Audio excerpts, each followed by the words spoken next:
tarde a todas e todos. Hoxe o Obradoiro vai a tratar sobre as señas de alerta e as condutas de risco entre os e as adolescentes e como poder identificalas. E para ello temos con nós a Rebeca Calvo, que é psicóloga xeral sanitaria, creadora de Coidomo, que é unha iniciativa, non, que traballa coa mocidade no eido rural, verdade? No ámbito da saúde mental, da sexualidade. E tamén é investigadora sobre as condutas de risco nos adolescentes. Colabora ademais coa asociación Agalure, que traballa con ludopatías e adiccións comportamentais, como son as adiccións aos videoxogos, as apostas, por exemplo, online, supoño Correcto. que traballades moito eses temas. Estamos super interesadas por todo o que nos poidas dar a coñecer, informar, e todo o que nos podes aportar desde a túa perspectiva profesional, desde a túa experiencia, así que cando queiras, Moitas paso a gracias, palabra. Beatriz. Moitas gracias a todos pola invitación e pola atención tamén, que xa vexo que somos 21. Vou empezar a compartir a pantalla, decídeme cando comece se vedes a presentación que pon xa por aí, sinais de alerta. Sí, vale. sí que se ve. Vale, entón, vou poñer agora a pantalla completa.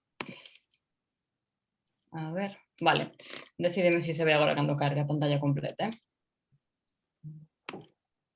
Védela, sí? Sí, ves.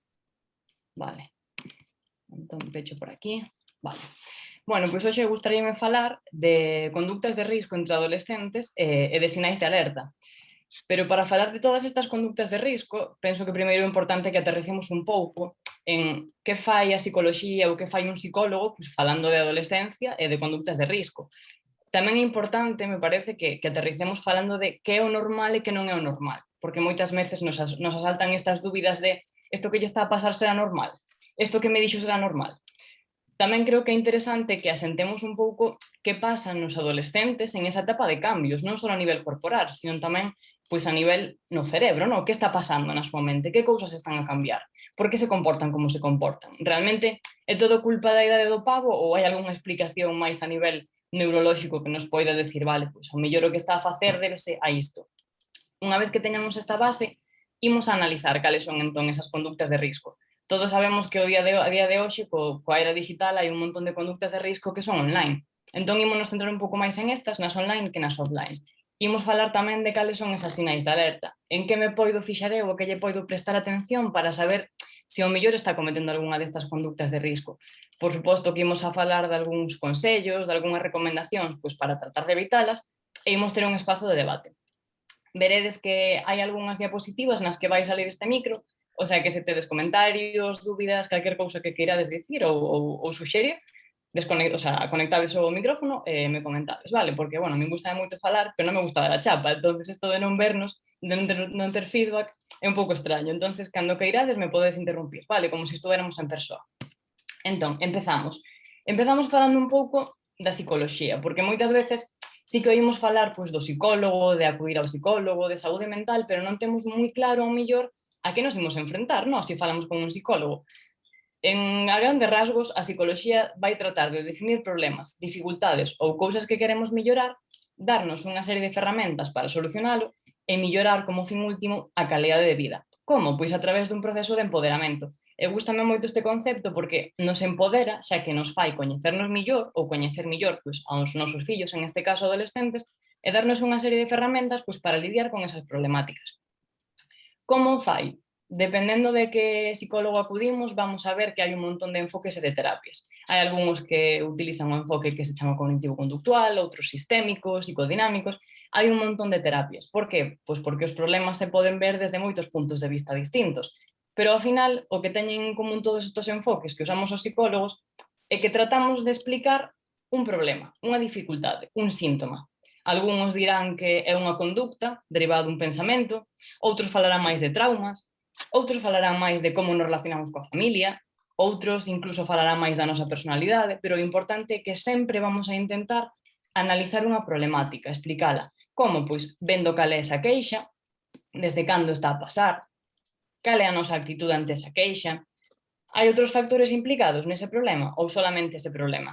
Hai algún factor que nos está protexendo? Analizar un pouco todo o contexto. Como? Pois co que chamamos análisis do problema. Efectivamente, facer este tipo de esquemas é tan complicado como pode parecer. E non quero explicarvos como se fan estes esquemas, sino simplemente que vexades que ao final o importante é analizar que é o que está sucedendo.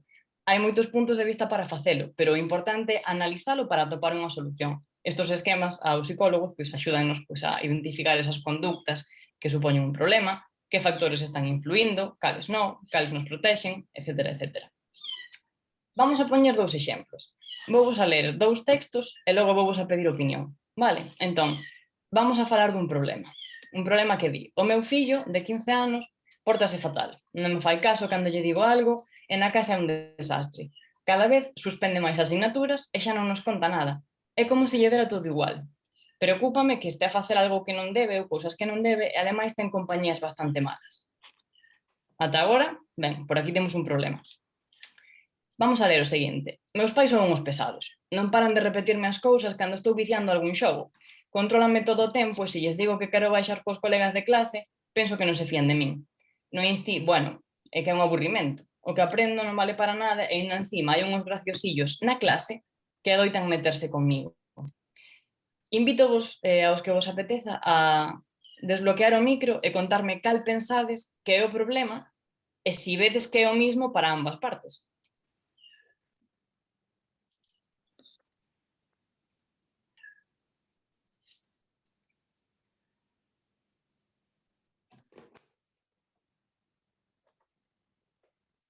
Algún voluntario por aí? Non vos vexo as caras porque teño a pantalla completa, entón non sei se alguén está poñendo cara de participar ou de non participar. Bueno, empezo eu para romper o xeo. Vale.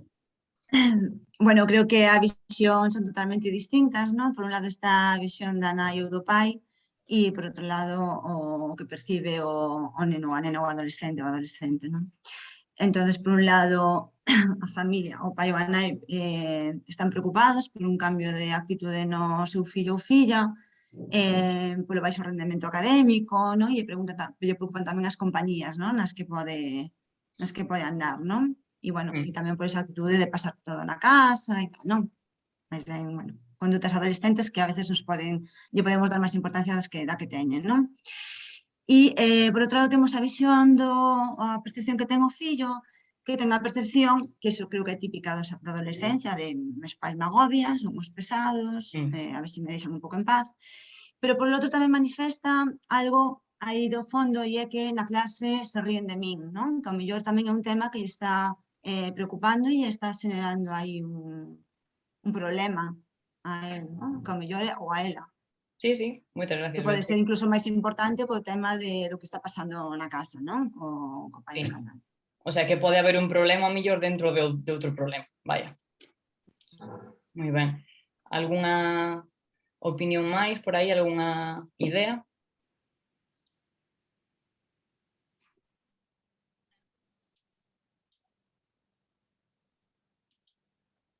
Non? Vale, pois, como ben dixo Beatriz, temos dúas versións. A versión dos pais pois, é a de hai un medo en que se incida en conductas de risco, hai medo incluso a ese fracaso académico que logo levaría un futuro laboral negro, no? Se non hai éxito no que sería o instituto. Hai medo tamén incluso a perder unha relación ou ver que se deteriora, porque pois, ven que non falan ou que non lles conta nada. Incluso pode chegar a haber pensamentos de culpa, de estarán facendo algo mal? É a clásica pregunta de será normal? E logo temos outra versión, a versión do rapaz, que seguramente ve desde a súa perspectiva que ten unha falta de confianza ou incluso unha falta de liberdade, pode ser. Desde a súa perspectiva tamén pode decir que hai unha falta de motivación. Motivación intrínseca porque en el non hai motivación de cara aos estudios, de cara ao instituto. Tamén pode ter unha percepción de que lle falta como espacio para definir o seu eu. Ou incluso podemos estar ante unha posible situación pois de acoso ou de agresión psicolóxica ou ao mellor de falta de autoestima. O que quero dicir con isto é que cando inicialmente vislumbramos un problema, o máis probable é que ese problema teña varias versións, sobre todo cando falamos pois, de un rapaz que ao final está en un contexto familiar, en un contexto educativo, en un contexto social. Polo tanto, ese problema vai ter varias versións. E non solamente varias versións, seguramente ese problema teña detrás outros problemas, ou diante, pero non veña solo. Por iso é moi importante analizar non solamente o problema que vemos inicialmente, sino un pouco todas as perspectivas, para logo poder falar xa de cales son esas conductas de risco, cales son esos indicios, que é normal. A ver, se me quedou agora a diapositiva. A ver. Ahora, aí estamos. Que é normal? Vos invito agora a pensar que é estar normal ou se realmente existe esa normalidade. Se vos pregunto que significa para vos estar normal, alguén se atreve a dicirme algo? Alguén me quere dar unha resposta? É unha pregunta difícil, eu penso.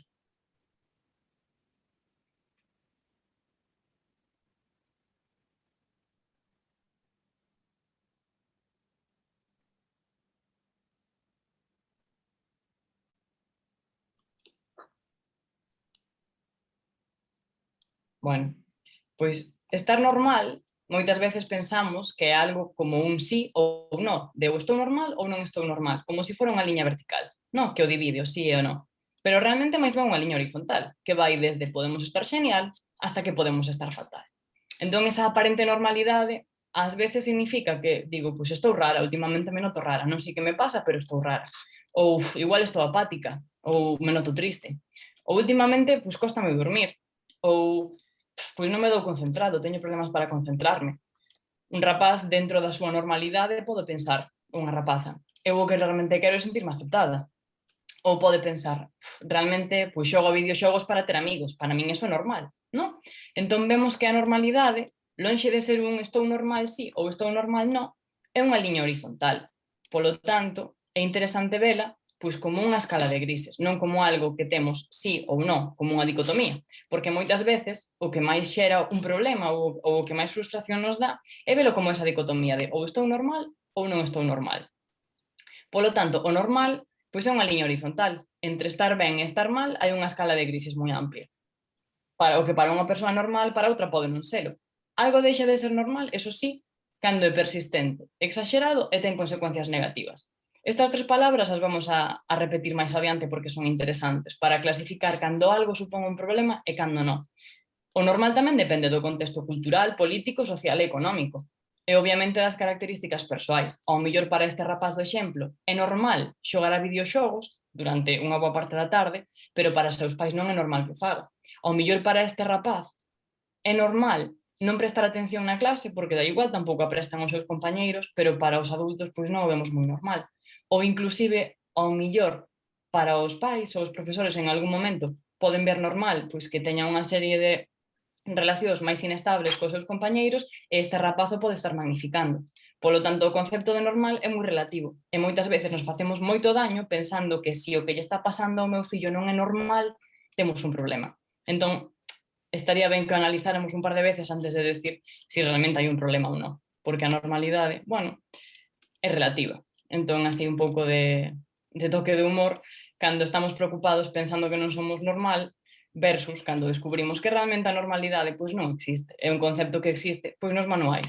Na vida real non moito. Falamos entón de cando se convirte algo en un problema. Algo se convirte en un problema cando é persistente, desmesurado e desadaptativo.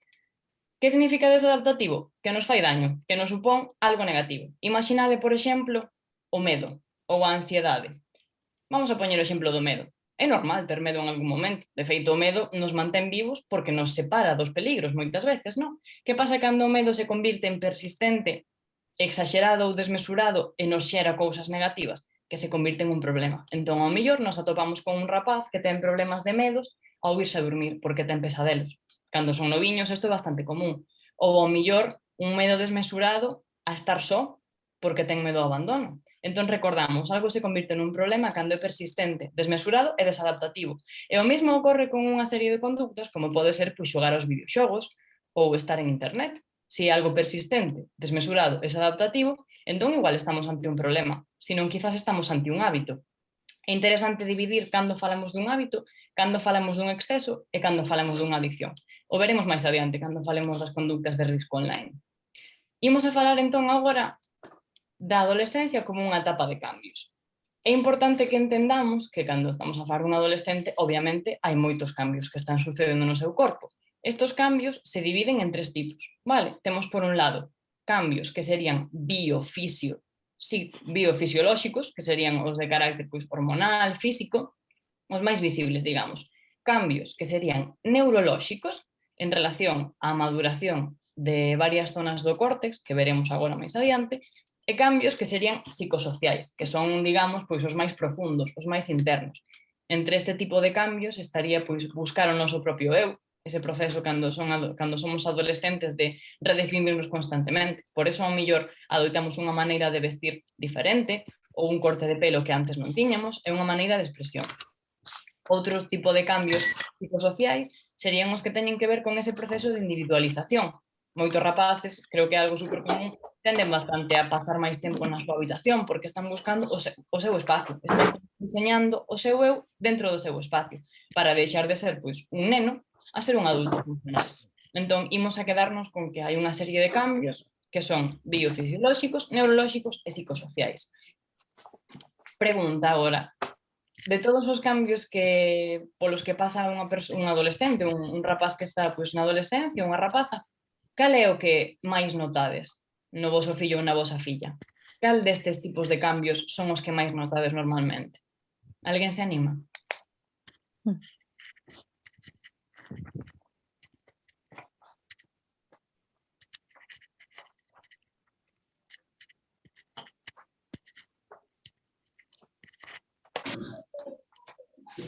A ver, voy a hablar yo, que no quería. Gracias, Eva. A ver, dice Rita que el aislamiento, ¿no? Lo de la habitación, yo creo, lo de meterse en la habitación, es muy común, yo creo, en todos los adolescentes. Perdonad si oís ruido de fondo, porque No la pasa nada. conciliación es lo que tiene, ¿vale? Y luego yo creo que también el tema quizás de contestar, ¿no? Antes a lo mejor eran más callados o asumían, ¿no? Cualquier directriz o cualquier comentario de papá o de mamá, y ahora es como que les sale ese pronto, ¿no? Pues no estoy de acuerdo, pues la palabra injusto también creo que es que es muy injusta, o es que esto es muy injusto, o es que, ¿no? Sí. Quizás sea lo más. Y luego el tema de que pasamos de ser alguien como que seguimos siendo igual de importantes, ¿eh? No quiero expresarme más, pasamos quizás de ser la primera persona a la que acuden a ese de mamá no me beses ni se te ocurra, y mis amigos son lo más importante, ¿no? Sí. Entonces, bueno, así un poco es lo que se me ocurre deciros. Moi interesante. De feito, eso que comentas de que cambian as relacións sociais, os vínculos e incluso un pouco as prioridades en ese sentido, débese moito a ese proceso de búsqueda do eu, no? De que cando somos adolescentes, cando pasamos pola adolescencia, estamos buscando definirnos como persoas e, polo tanto, buscamos modelos ao redor. Deixamos de ter como un modelo tan claro aos nosos pais como cando éramos nenos, porque aprendíamos todo de eles, e pasamos a ver, incluso aos iguais, como uns modelos ou como algo que define bastante quenes somos. Entonces, efectivamente, esos cambios notanse bastante. Por que vos pregunto isto? Porque como é unha etapa de moitos cambios, de moitos tipos e moi intensos, temos que ter en conta que estes cambios condicionan as relacións. É dicir, non é o mesmo estar nunha fase na que os meus modelos son os adultos que estar nunha fase na que xa busco outro tipo de modelos dunha edad máis similar á miña. Igual que non é o mesmo estar nunha fase na que a maior parte do meu ocio se fai ou ben na casa ou ben con persoas do meu grupo, se están nunha guardería ou do meu grupo de clase, a pasar a ter un ocio xa fora da casa, en un contexto de fora do instituto. Entón, son unha serie de cambios que condicionan moito que tipo de relacións teñen. Esta serie de cambios... Perdoa, Rebeca, tamén Rita está comentando, Sí, tamén fixe un perdón, é comentario que non polo vexo o chat. Ao ter a non pantalla ves. completa non vexo o chat, perdón. Claro, dice, non lle gusta que pensemos que aínda é un neno con 17 anos, non quere Claro. que supervisemos, quere abandonar xa o nido. Claro, porque xa está en proceso de estou construindo o meu yo adulto, entón como que son un neno, non? Aí é cando entran as dinámicas de, claro, non eres un neno para unhas cousas, pero para outras sí, non? Para facer a cama sí. Entón, aí xa entramos en trifulca. Pero claro, efectivamente, este tipo de cambios dificultan empatizar tamén e poñerse no lugar do outro. Isto veremos máis adiante, cando falemos dos cambios neurolóxicos, pero cando se pasa pola fase adolescente, eso que din da edad do pavo, realmente ten unha base neurolóxica, porque hai unha serie de zonas do cerebro que están máis desarrolladas que outras. Polo tanto, primamos o emocional por encima do racional. É dicir, se eu teño moitas ganas de facer algo, non vou mirar as consecuencias. Polo tanto, vou lanzarme a facelo sin plantexar se vai ter algo negativo ou non. Polo tanto, isto tamén provoca que teñamos visións distintas do problema. Non porque nós teñamos un problema como rapaz ou como rapaz adolescente ou o teñan meus pais, sino porque a nosa perspectiva está condicionada por cousas moi diferentes. Ademais, como cambiamos algo que non pensamos que este mal? Creo que é bastante clave que cando estamos falando con un adolescente moitas veces lle decimos, pero non te das conta que hai que estudiar máis, ou non te das conta que tes a habitación feita un desastre, ou non te das conta que pasas moitas horas encerrado. Eles non o ven así. E nós pensamos, pero como pode ser? Si objetivamente é así, e eles non o ven así. Todo isto se debe a esos cambios. O que vos estou contando non é coa intención de esculpalos. Moitas veces, sí, a cagan e hai que asumilo, pero sí que é verdad que temos que entender todos estes cambios e toda esta serie de procesos porque son bastante explicativos. Por que? Imos entón coa parte de neuro, coa parte de falar do cerebro, que a min é unha parte que me encanta, son moi friki destas cousas. Imos a falar do cerebro adolescente. Que pasa co cerebro adolescente? Os cerebros están en constante maduración. De feito, cando somos rapaces é como unha explosión constante de cousas que se están a construir. E cando chega a adolescencia nos atopamos que, aínda que xa somos pequeños grandes humanos, porque xa non somos unhos nenos, sí que é verdade que hai algunhas zonas do noso cerebro que non están de todo maduras. Por isto falamos da edad do pavo, non? Porque realmente hai algunhas rexións que están como, digamos, a medio andamiar. E cal é esta rexión? O que se chama corteza prefrontal, a parte esta de aquí de diante. É dicir, todo o que temos detrás da frente. Se falamos do cerebro, pois o que nos queda aquí detrás da frente. Que lle pasa a esta zona? Pois que efectivamente non se desenvolve por completo ata, ollo, os 24 anos. Que se os rapaces que tendes están no instituto, ainda lles quedan uns cuantos anos para tela completamente desenvolta. E que pasa cando non temos esa zona do cerebro completamente desarrollada? Pois ben, a corteza prefrontal é como se decimos, pois o xefe do noso cerebro, o director de operacións ou o conductor do autobús, podemos poñer outro exemplo. Por qué? Porque é a que filtra as nosas reaccións, é a que nos di que está ben e que está mal, que deberíamos facer e que non deberíamos facer, é a que dirixe a nosa conducta, a que controla os nosos comportamentos sociais, o que nos di, se estás en un supermercado non te poñas a berrear, porque nos supermercados non se berrea, normalmente. Entonces, esta parte do cerebro é a que nos di todas esas cousas que temos que facer. Tamén é a encargada de planificar as tarefas e de organizar a información, de decir, vale, vamos a ver, teño un examen o martes, entón, se non me poño a estudiar hasta o lunes, vou ter un problema. Entón, debería planificalo con tempo, planificalo e organizalo. Tamén é a encargada da flexibilidade cognitiva. Aínda que isto é un palabra así moi técnico, a flexibilidade cognitiva fai referencia a non ser tosudos, a non ser cabezóns. Así nos din algo que non nos gusta, buscar outras opcións, ou se algo nos sale mal, non quedarnos anclados en eso, sino buscar outras maneiras de solucionalo. Que pasa? Que cando non hai flexibilidade cognitiva e nos din algo que non é o que pensamos nós, acabouse. Xa liaron. Por qué? Porque a verdade parece que é a que temos nós. En cambio, se hai flexibilidade cognitiva, somos capaces de ver outras opinións. Que máis cousas fai o noso prefrontal? Pois valora as consecuencias negativas.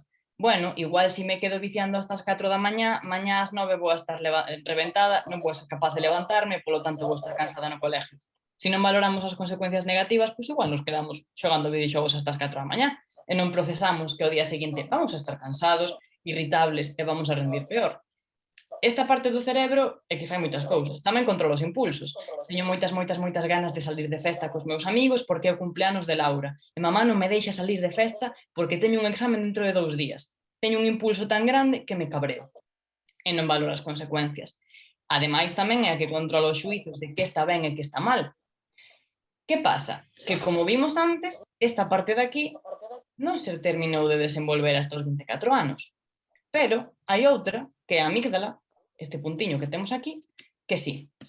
E que fai a amígdala? Pois a amígdala é a encargada de todas as reaccións de carácter emocional. É a que, digamos, é responsable das nosas reaccións emocionais. Entón, é a que regula conductas como, por exemplo, pois a agresividade ou como nos comportamos ante unha situación na que hai un conflicto. Que pasa? Que a amígdala sí que está completamente desarrollada cando somos adolescentes, ou casi por completo, polo tanto, funciona ben, é dicir, hai reaccións emocionais ante as cousas, pero a parte de diante, que é a que filtra esas reaccións emocionais, non funciona tan ben. Cal é o problema?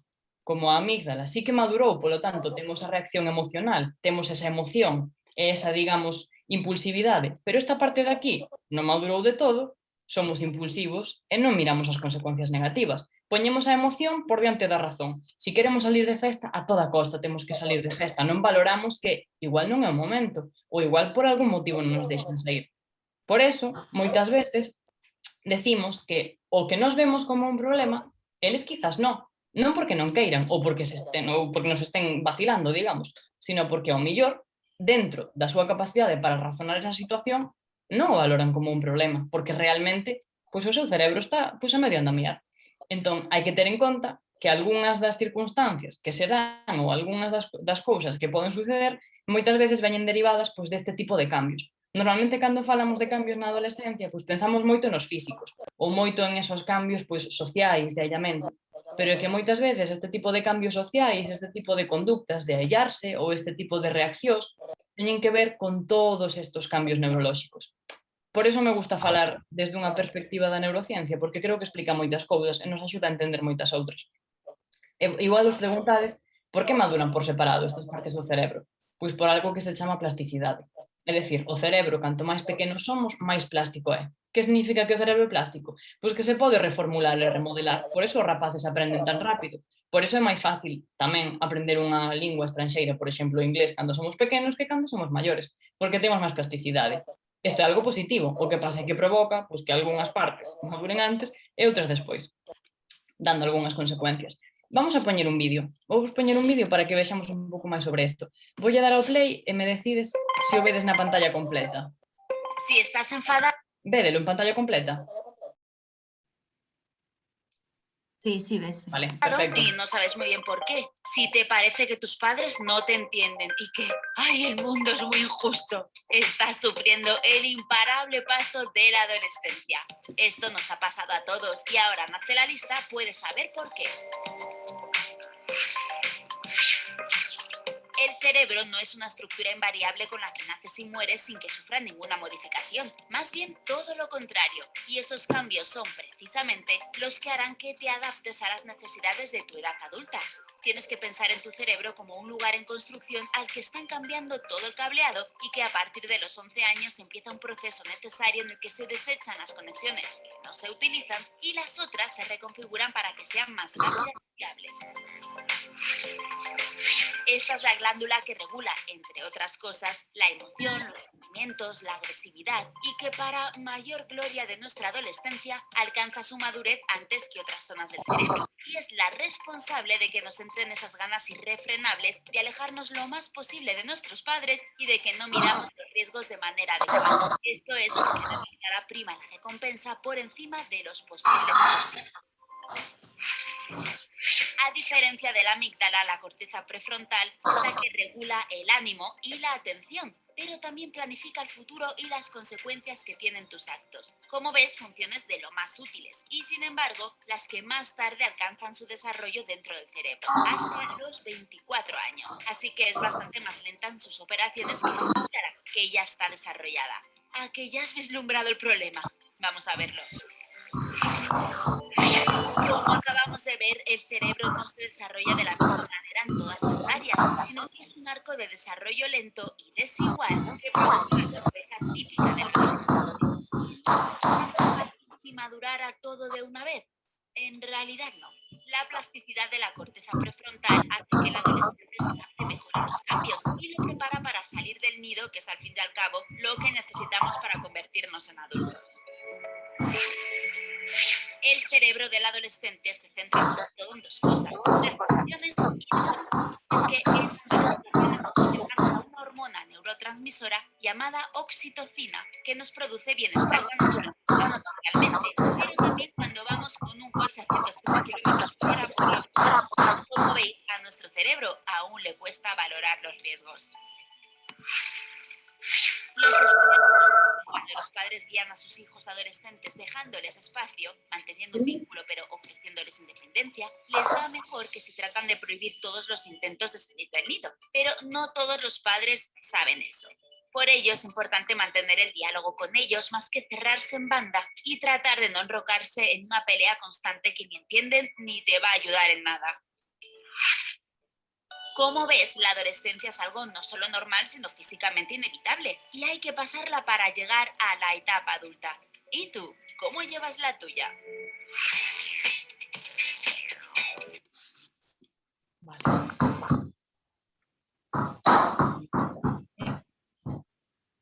Que vos pareceu? Sabíades que estes tipos de cambios realmente teñen bastante que ver co noso comportamento ou pillouvos un pouco de sorpresa? Hola. ¿Cómo te llamas?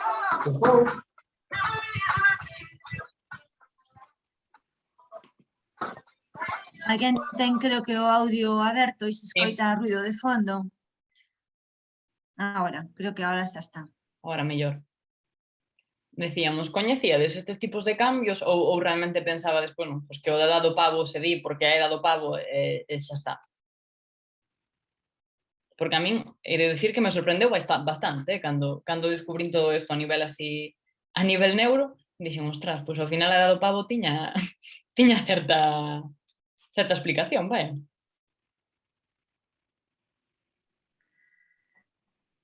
Bueno, eu creo que sí que sorprende todos esos cambios, non? Creo que somos todos e todas conscientes de que sí que hai algún cambio porque por esos cambios de conduta que teñen, non? Esa forma de reaccionar, pero está ben velo así, non? Para ser conscientes de que a veces podemos pedir cousas que non están aínda preparados para facer Ujú. como nós queremos, non?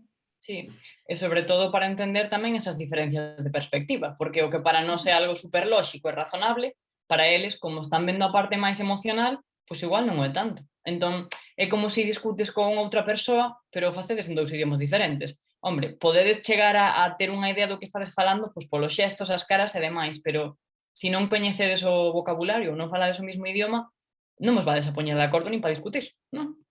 Que é algo que pasa a veces. Falamos entón de que todos estes cambios teñen unha consecuencia.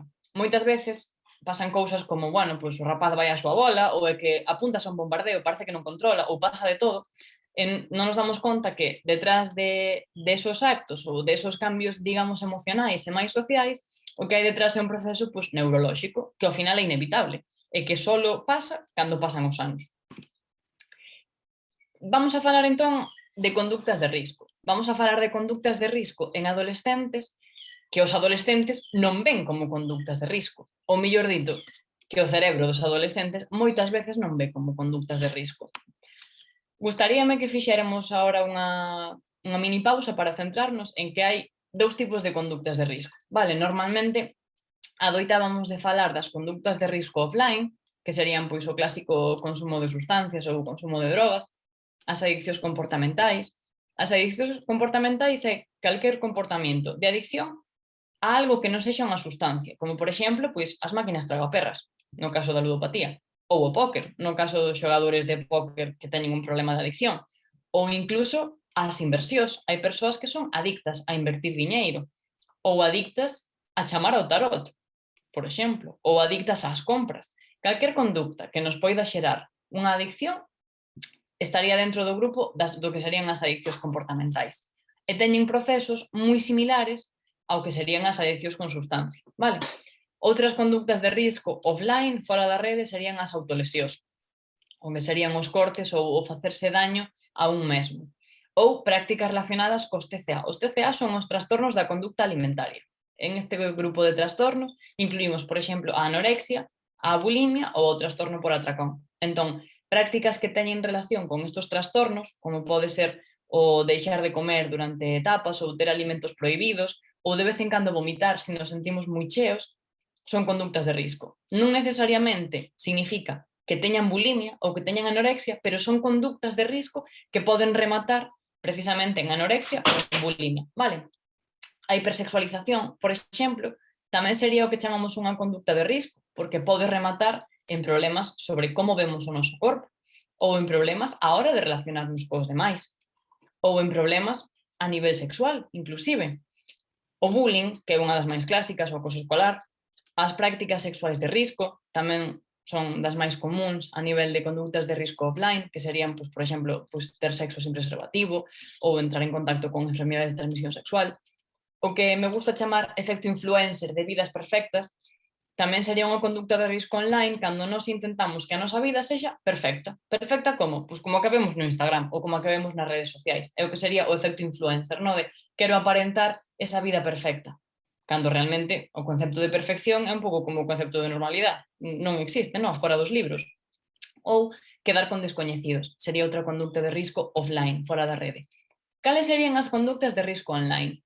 Aquí hai algunhas delas que son palabras raras. Vale, vamos a explicalas de unha en unha. Xa vos comentei que vamos centrarnos máis nas conductas de risco online porque son máis descoñecidas e porque creo que poden aportarnos un pouco máis de información.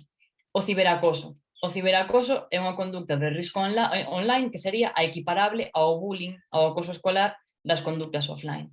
O sexting ou a sextorsión, as apostas, o grooming, o contacto con descoñecidos, a visualización de contido sexual que perpetúa as violencias, falando neste caso pois, do porno, de algún tipo de porno, o uso abusivo das novas tecnoloxías, a adicción aos videoxogos e a adopción de modelos erróneos, en este caso en redes sociais. Vale, imos falar destas conductas de risco online de unha en unha. O ciberacoso. O ciberacoso sería unha modalidade de acoso escolar ou de bullying que acontece en entornos digitais. Que pasa co ciberacoso? Que unha das características que ten é o anonimato, é dicir, cando hai un caso de acoso escolar, de bullying, hai unha víctima e hai un agresor. E nós sempre sabemos quen é esa víctima, ou casi sempre, porque hai episodios normalmente de violencia física ou de violencia verbal. Pero no caso do ciberacoso non. A nos pode estar acosando alguén que non temos nin idea quen é, porque está detrás dunha conta do Instagram ou detrás dun número de WhatsApp que non sabemos a quen pertence. Outra característica do ciberacoso é que non existe a desconexión. Nos persigue 24/7, porque nós levamos pois, o móvil encima, sempre. Entón, se no bullying o único positivo que tiña é que fora do contexto escolar non adoita a suceder, o ciberacoso sí, porque eu me levo o móvil ou me conecto ao Facebook ou me conecto ao Instagram e o meu acosador vai a seguir aí. Entón, a nivel psicolóxico, merma moitísimo máis a nosa autoestima e é moito máis negativo que o acoso escolar en ese sentido, porque é imposible desconectar del. E hai que recalcar tamén que nos casos de ciberacoso, digamos a estadística, os últimos estudios mostran que o perfil do agresor empeza a ser lixeiramente diverso ao que sería no caso do acoso escolar clásico ou no caso do bullying. Por que pensades que me refiro a que no ciberacoso hai un perfil de agresor diferente? Como credes que son os agresores que ciberacosan ás súas víctimas? A que credes que me refiro aquí? Xa vedes que hai un micrófono, a ver se alguén se anima a participar.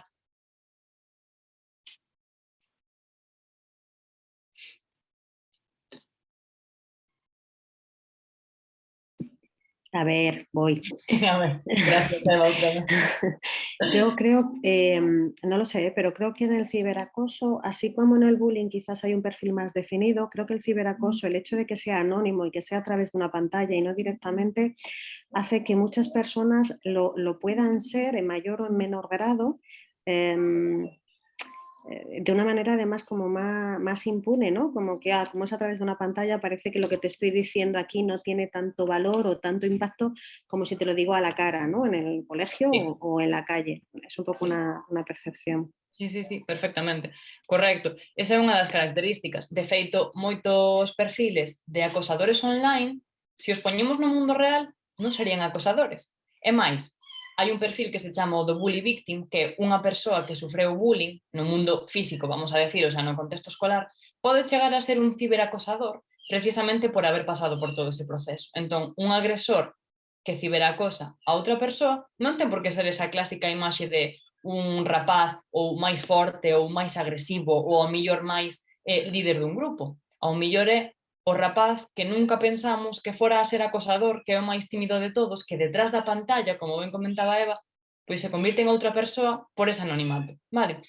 Por iso é importante analizar que non é o mesmo o bullying que o ciberacoso, o sea, non é o mesmo o acoso que o ciberacoso, porque teñen características moi distintas. Ao final, os entornos digitais, as redes sociais, internet, condicionan moito a maneira que temos de ser, pero tamén a maneira que temos de comunicarnos. Vale, entón, hai que ter en conta que cando pensamos que un rapaz que va, pero que vai a estar metido en un caso de ciberbullying, de bullying, se o chaval non mataría unha mosca. Bueno, igual na escola non, pero ao mellor detrás dunha pantalla se convirte en outra persoa. Outra conducta de risco bastante coñecida e que se está poñendo bastante de moda, por desgracia, últimamente, é a que ten que ver co sexting.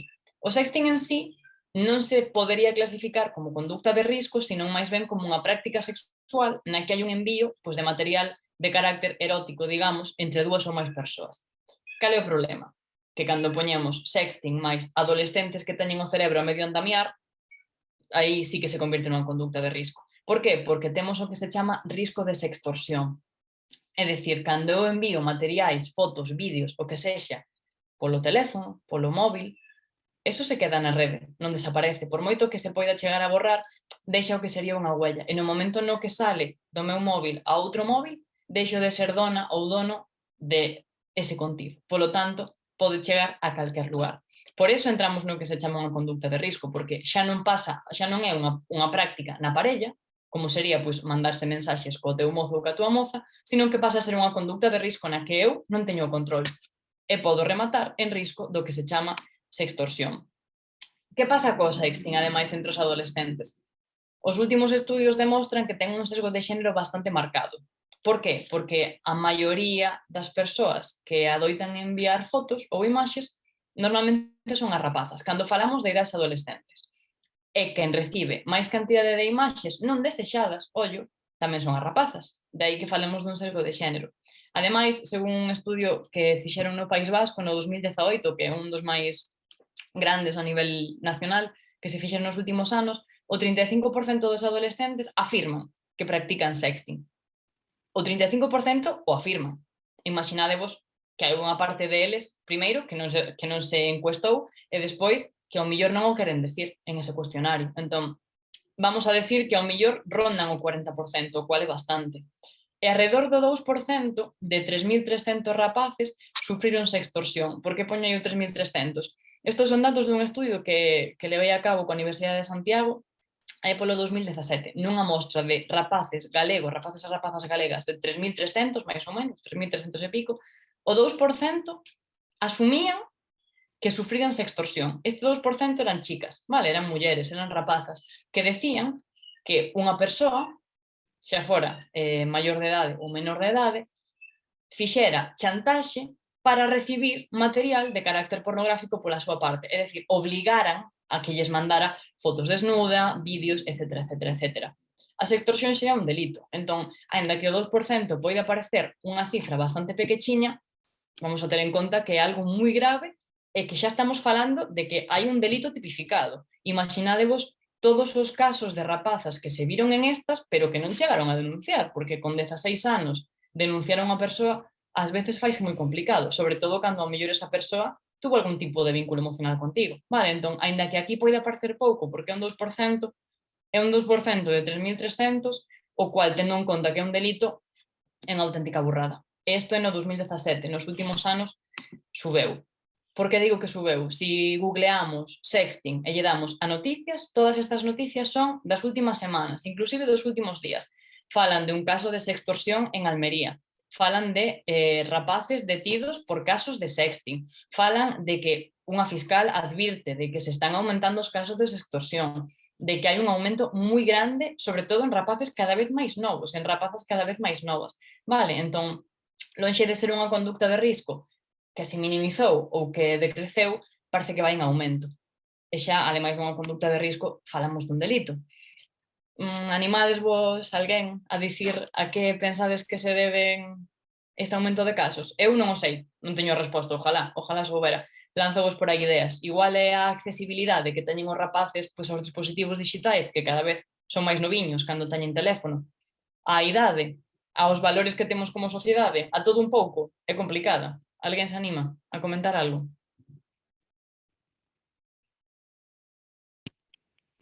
Es que yo creo, no sé si se me oye. Sí, perfectamente, Beatriz.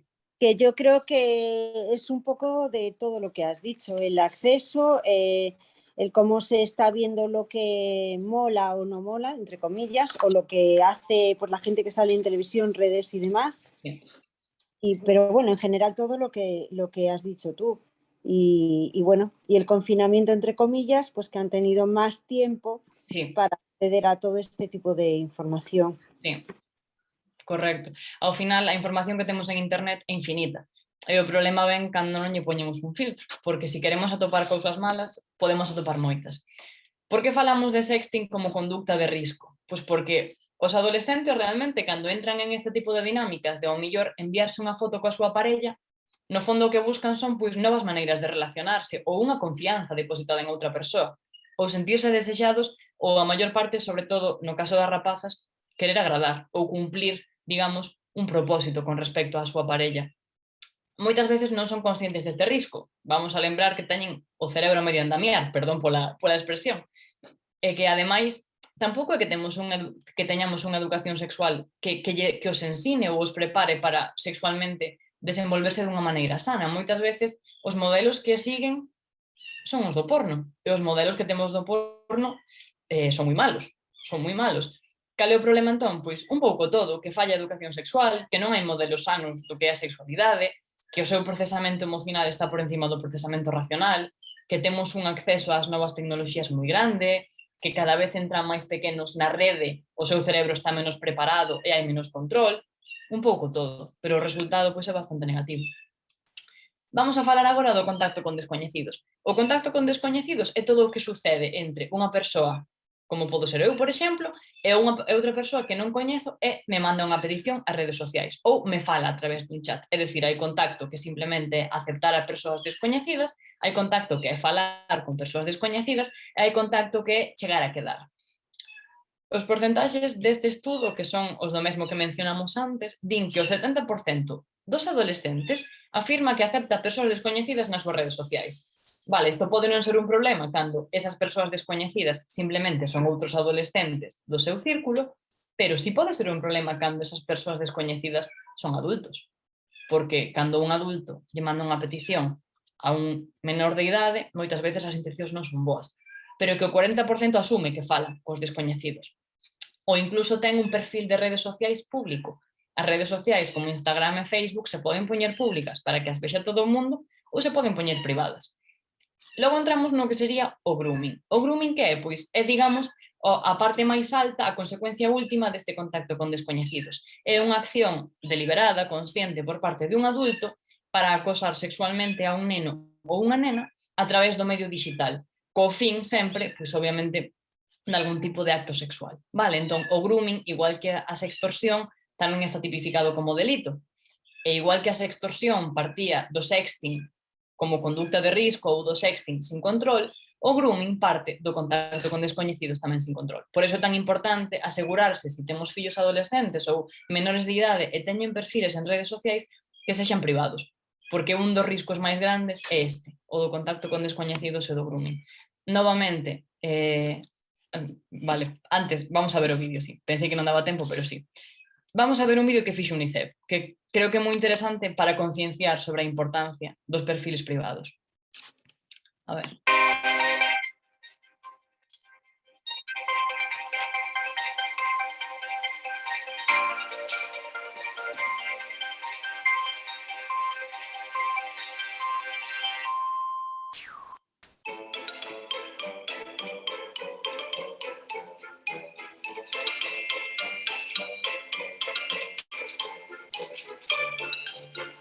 ¿Te podemos hacer unas preguntitas? Sí. ¿Puedes pasar? ¿Nos puedes atender un momentito? Te estábamos esperando. ¿Te puedes sentar, por favor?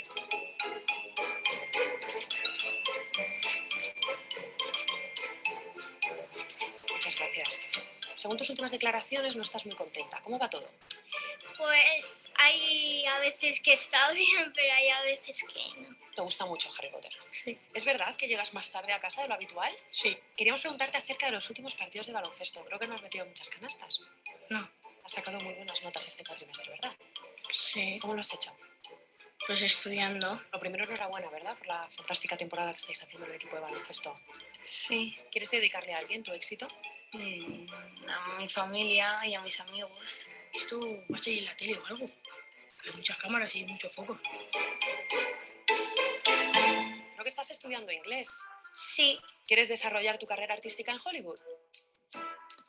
No lo sé. No lo sé. ¿Piensas que La historia interminable, la película, es una mierda? No sé qué es esto. Tengo esta foto que demuestra que efectivamente le dedicas bastante tiempo a tu cuerpo. ¿Se liga mucho con este estilo? Uf, pues... Ay, es que ahí me has pillado. ¿Cantas, tocas el violín, la flauta? ¿Podrías cantarnos algo ahora? No, qué vergüenza, no. Qué vergüenza, no. También sabemos que haces danza contemporánea. ¿Podrías hacernos una demostración aquí a la cámara? No. Me da mucha vergüenza y no me siento cómoda. Madre mía.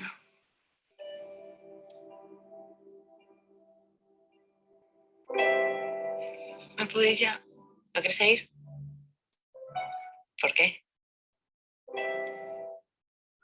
¿Y eso dónde lo habéis sacado? Se ha podido decir mi madre, me siento como raro. ¿Te han dado algo de información sobre mí? Me parece raro que sepas tanto de mi vida. Me intimida.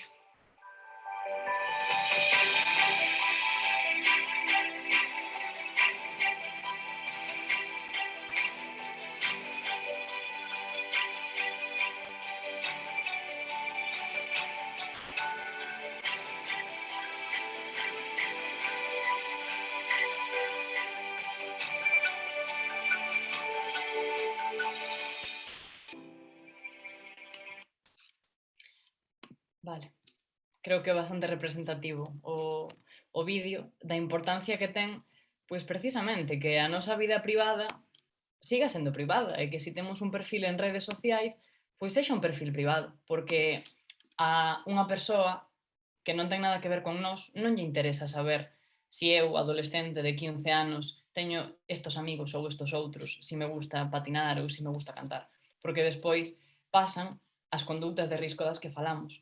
Se eu me expoño en exceso, son máis propenso a caer en este tipo de conductas. Por iso é tan importante o control parental, falaremos máis adiante de eso, pero por iso é tan importante coñecer como son os perfiles que teñen os meus fillos en redes. Isto non significa atentar contra a súa intimidade. Eles poden ter un perfil en Instagram, ou poden ter un perfil en Facebook, ou poden publicar contenido. Pero que tipo de contenido publican? Ese perfil é privado ou o pode ver un home de 50 anos que ten intencións extrañas? Hai que ter cuidado con este tipo de cousas. Sí? Perdón, quería falar alguén? Non, vale. Es un problemón. Me parece que o vídeo está super ben feito, esa campaña de UNICEF me parece maravillosa, porque ademais pon rapaces de todas as idades tamén.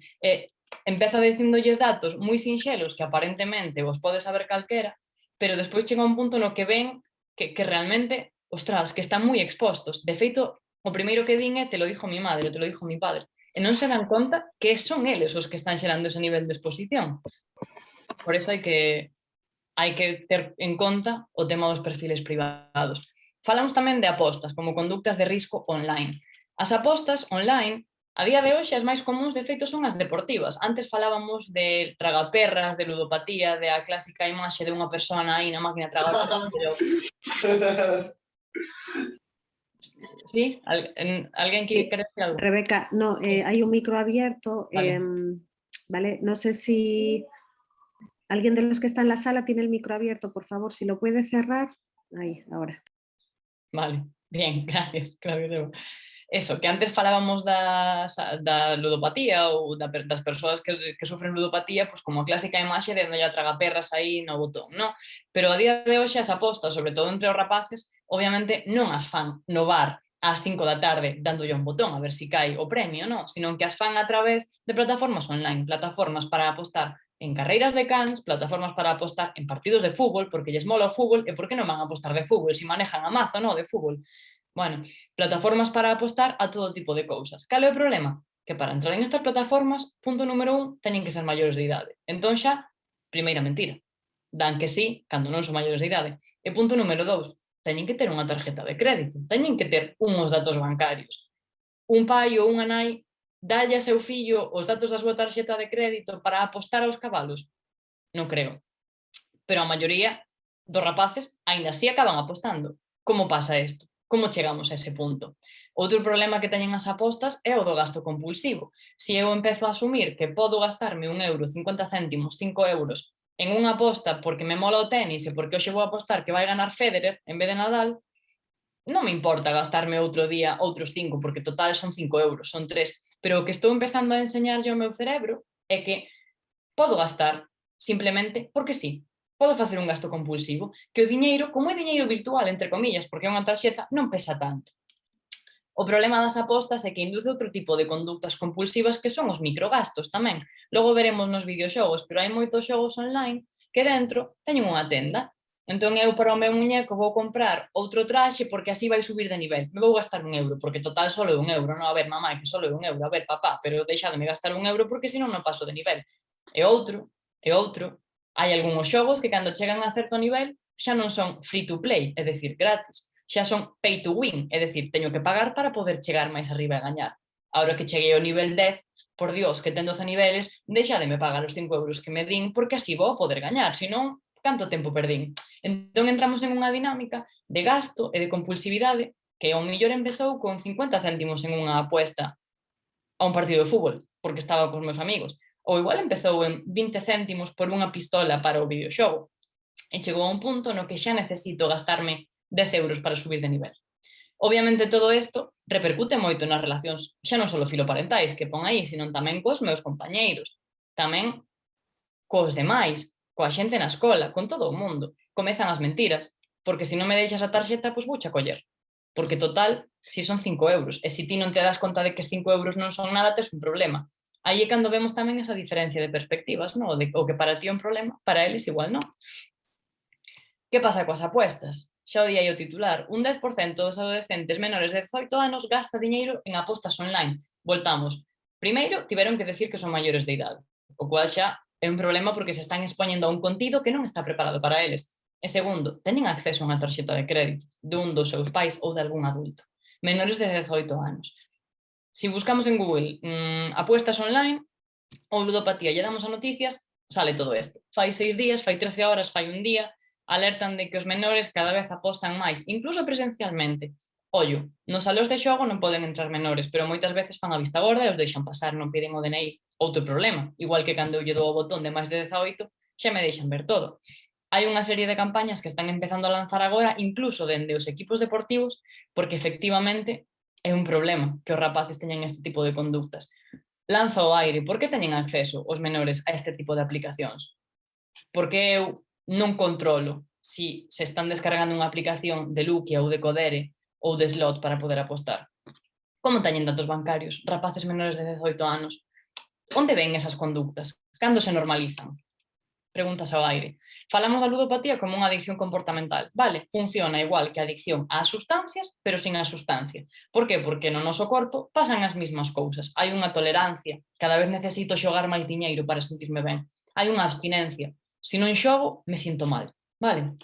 A ludopatía non é un vicio, é un trastorno, iso tamén é importante. Unha persoa non cae na ludopatía porque sexa un vicioso ou porque teña as prioridades, digamos, que non as teña claras, senón que desenvolve un comportamento adictivo igual que lle pasa a unha persoa pois coa cocaína, co café, co chocolate, por que non, cos porros, con calquer droga. Ten consecuencias de todo tipo, económicas, emocionais, sociais, familiares. Di por aquí, la adicción al juego en adolescentes. El problema de David con las apuestas empezó cuando tenía 14 años. Chegou a gastarse €2.000 en apostas deportivas. Pero é que isto non é nada, o sea, eu colaboro con unha asociación de ludopatía e vimos cuantías da friolera de 10.000, 15.000, 50.000, 300.000 euros de deuda. E diste, buah, pero esa persona ten que estar moi fastidiada. Aparentemente non, pero ten un problema moi grande de adicción, que igual desde fora non se nota porque non se está pinchando unha droga ou non está esnifando cocaína, digamos, pero sigue tendo un problema de adicción, en este caso comportamental. E claro, David ten 14 anos. Que fai un neno de 14 anos gastándose €2.000 en apostas online? Bastante duro. A ludopatía, polo tanto, a definimos como adicción pois porque comparte unha serie de características coas outras adiccións, que serían, como xa comentamos, pois a abstinencia, a tolerancia, a pérdida de interés en outras cousas, o ter conflictos, e o mismo lle pasa aos videoxogos. Vale, os videoxogos xa están recollidos tamén como unha adicción comportamental, neste mesmo grupo. Que pasa? Moitas veces pensamos que un rapaz ou unha rapaza pode ser adicto aos videoxogos porque vicia moitas horas. Digo vicia porque é como din eles, non? Vicia moitas horas. Non é solamente o exceso de horas, sino que ten que haber unha serie de cousas que son as que mencionan aquí para que falemos dunha adicción. Ten que ser incapaz de controlar a conducta, ten que estar moi rayado por xogar, ten que querer xogar todo o tempo, ten que ter perda de interés, ten que usar os videoxogos para evadirse, ten que xerar conflictos e ten que poñer en perigo as relacións sanas, digamos, ou as significativas. Cales son os problemas asociados aos videoxogos? Moitas veces, poñemos o foco en que vicia moitas horas, pasa moitas horas xogando. Pero o problema principal igual non é que pase moitas horas xogando, sino é que está dentro de comunidades moi tóxicas.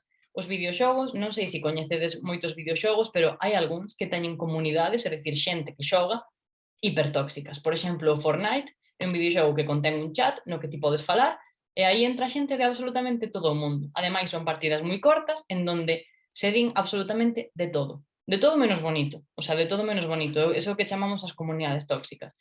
Logo tamén hai xogos que permiten facer compras online. Igual, non ten un problema cos videoxogos, pero desarrolla un problema de ludopatía ou de gasto compulsivo. Ademais, amplifican conductas de acoso. Logo veremos, pero teño uns recortes de vídeos de rapaces de 10 anos que se conectan a un videoxogo e na máis entrar, pero nada máis entrar, empeza a insultar ao compañeiro de enfrente, chamarlle pringao, tonto, etc, etc. Rapaces de 10 anos. Hai moitos videoxogos tamén que xa só polas imaxes que venden fan unha hipersexualización normalmente dos corpos femeninos, o cual xa sabemos que tipo de conductas acarrea despois. Moitos outros incitan á violencia, ou teñen caixas que emulan as dun casino, ou incitan á prostitución ou ao consumo de drogas. O problema en sí non son os videoxogos, é que están diseñados para un público adulto, non para un público que ten o cerebro medio andamiar, non para un público que todavía non tivo experiencias sociais e emocionais para ser adulto. Todavía non aprendeu o que está ben e o que está mal en moitas circunstancias. Entón non pode ver todo ese contido. Tería que ser un contido para adultos, polo tanto require unha supervisión, que o adolescente non está capacitado para dar en ese momento. Vou a poñer, aviso, son imaxes fuertes, vale? Non quero engañar a ninguén. Vou poñer 2 trociños de 2 videoxogos que son bastante famosos. O primeiro é o GTA, o San Andreas. É un videoxogo que non sei se o coñecedes, pero videoxogo de coches, vale? Se algunha vez vos din, mamá, compramos San Andreas que é de coches, lembradevos desto. Vedes o vídeo, non? Ainda que este pequeniño, sí. O vídeo chamase Let's Kill 100 Prostitutes, es decir, vamos a cargarnos a 100 prostitutas. Entonces, vou adiantar un pouco. Sale un tío por aquí que ao que se dedica basicamente é a ir co coche atropellando, pues, en este caso, a unha muller desnuda. A unha prostituta. Ou vamos a pasar a calquer outro momento do vídeo, porque basicamente todo o mismo. Entón, un xogo de coches atropellando prostituta. Vale. Este é un xogo de coches, aparentemente, un xogo de carreiras. Volvemos ao mismo. O contido deste videoxogo non está preparado. Vou a decir xa que nin para adultos, porque inculca unha serie de valores completamente tóxicos. Pero imaginadevos este contido en mans dun rapaz de 13 anos. Un xogo de coches. Que tipo de valores está inculcando? Vamos a outro que se chama o Valorant. Este é un que se está poñendo bastante de moda nos rapaces de hoxe en día. En este vídeo imos a ver como unha rapaza está xogando o Valorant. Entonces, a rapaza simplemente está xogando.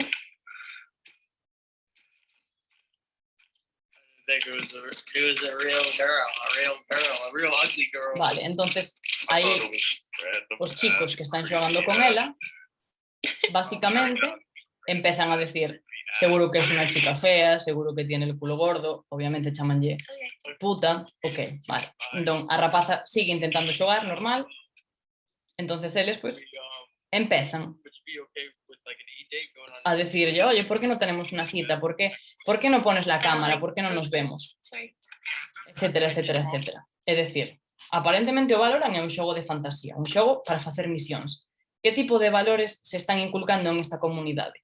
Que tipo de reaccións están tendo os rapaces en esta comunidade? Non vamos moi largos de tempo, entón non vou a pedir que participedes en esta, pero con isto quero decir que teñamos que prohibir os videoxogos? Non, para nada. Pero sí quero decir que temos que supervisar o contido. Que se a min me din, oye, por que non me pillas por Navidad o Valorant? O meu fillo de 14 anos ou a miña filla de 14 anos, ao mellor primeiro podemos ver pues, unhas reviews de que é o Valorant ou que van a facer en ese videoxogo. Porque moitas veces eu entendo que todo isto do mundo digital apareceu de repente. Cando eu nacín todo isto non existía. Cando eu era rapaza, creo que por suerte non había todas as cousas que hai hoxe en día de Instagram, de todos estos líos. De feito, cando xa era algo maior, estaba no instituto, tiñamos Messenger. Guau, nos conectábamos ao Messenger. era increíble eso.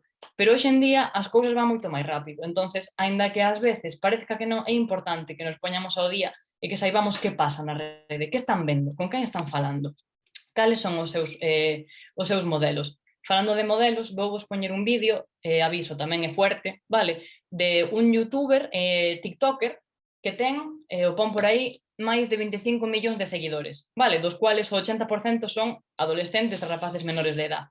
Este rapaz está facendo unha entrevista con outro youtuber. Miramos o que di. No puedo, o sea, me cuesta mucho con condón, ok. Sí, entonces nunca lo utilizo, pero hasta que un día dije, tío, es raro que no haya dejado embarazada ninguna así tantos años, así que voy a empezar a acabar dentro siempre, sin ningún tipo de problema. Pero... Y nunca ha pasado nada, y yo estoy empezando a pensar que tengo un problema. Pero, o sea, a ver, pero cuando acabas dentro, ellas no te dicen nada, en plan, bro. Sí, pero bueno, yo les digo que tranquilas que soy estéril. Efectivamente, máis que un problema ten varios, non? Pero podemos pensar, pero este rapaz está colgado, ou será un así que apareceu de repente. Non, este rapaz é un rapaz que ten 25 millóns de seguidores en TikTok, dos cuales o 80% son menores de edad. É dicir, é un modelo a seguir para moitos nenos que consumen contenido en Instagram e en TikTok, e para moitas nenas. Que valores está inculcando? Si googleamos o nombre deste tipo, que se chama Naim Darreichi, pon que xa tiña varias denuncias por acoso ou por temas de sextorsión de rapazas que foran as súas parellas. Chegados a este punto, nos empezamos a preguntar, son esperables certas conductas de risco cando teñen certo tipo de modelos, como este tío? Ao mellor sí. Vamos a falar un pouco de Instagram. Para que sirve Instagram? Instagram, pois, imagino que o coñecedes, é unha plataforma para publicar pois fotos, vídeos, vamos, un pouco pois o que facemos, non? Se nos gustan as fotos, podemos subir fotos, podemos escribir, etcétera, etcétera. Que contido hai en Instagram? De todo. Igual que en Internet, de todo. En Instagram, ademais, hai o que se chaman filtros, que modifican a nosa apariencia. Xa vemos aquí, se buscamos Instagram, filtros, en Google e poñemos noticias, a pandemia disparou as cirugías estéticas en Argentina, porque os filtros de Instagram nos cambian a cara e nos vemos guapísimas e guapísimos con esos filtros.